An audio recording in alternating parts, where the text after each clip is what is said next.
नमस्कार मंडळी, तर आज बनवूया पनीरची भुर्जी. चला मग बघूया रेसिपी. तेल टाकून 2 चमच,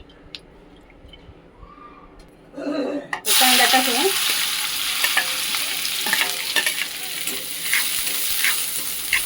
कांदा परतून घ्यायचा आहे चांगला, हिरवी मिरची, टोमॅटो, मग कांदा टोमॅटो परतून झालेला आहे. तर अद्रक लसूण पेस्ट टाकून परत मस्त परतून घेऊया. चवीनुसार मीठ, लाल काश्मीरी मिरची पावडर, हळद, जिरा पावडर, धना पावडर 1 चम्मच. तर मिक्स करून घेऊ.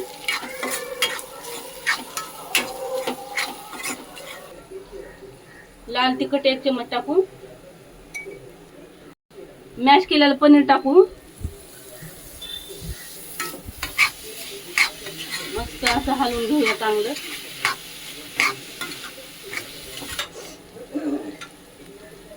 तर पाणी टाकू आणि 5 मिनिट झाकून ठेवूया.